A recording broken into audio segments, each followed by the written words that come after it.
Hi and welcome to Life, the Universe and Music. I'm Craig Westwood.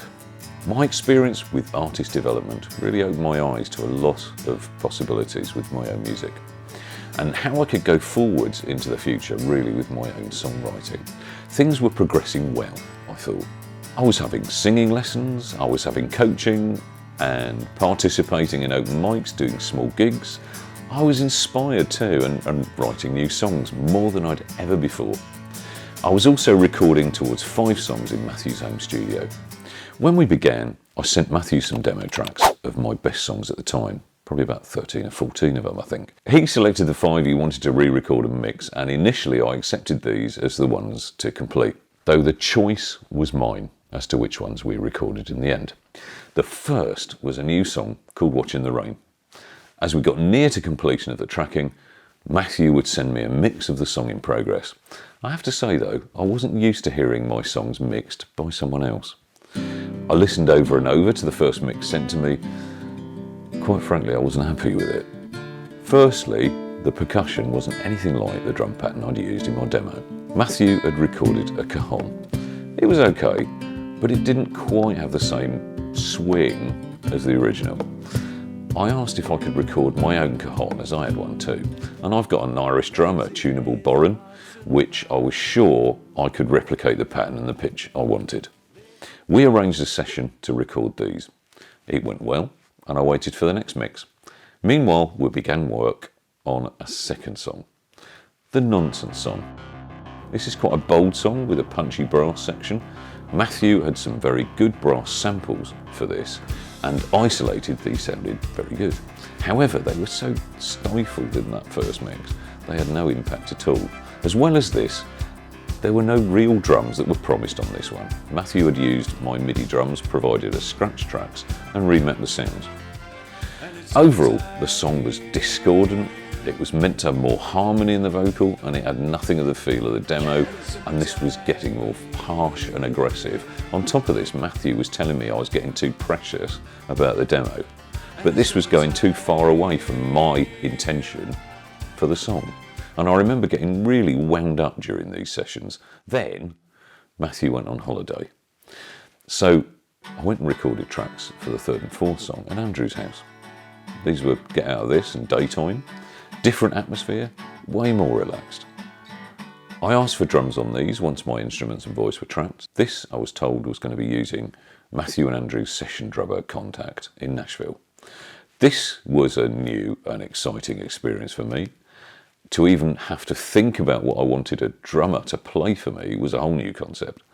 Working with the drummer, though, was a bit awkward at first. He'd sent Andrew a take, Andrew would send it to me, and then I'd hear it, and I'd send back my feedback to Andrew, and he'd send it to the drummer. The first couple of takes were difficult to describe what I wanted. I wasn't used to this. Eventually, I developed a shorthand though, where I recorded my voice over the mix, like, this is great, this bit's fine, making some drum noises, where I wanted changes, for instance, and this seemed to work. The final track for my set of 5 was another new song called Audacity. It's something that I wrote during my time with the 360 guys, and I felt it was a strong song, and it could replace one of the ones that Matthew chose. When it came to the drum part, in my notes, I said to the drummer, via Andrew, think how would Ringo play this? And suggested something like Ticket to Ride for the verse. What he came up with was this.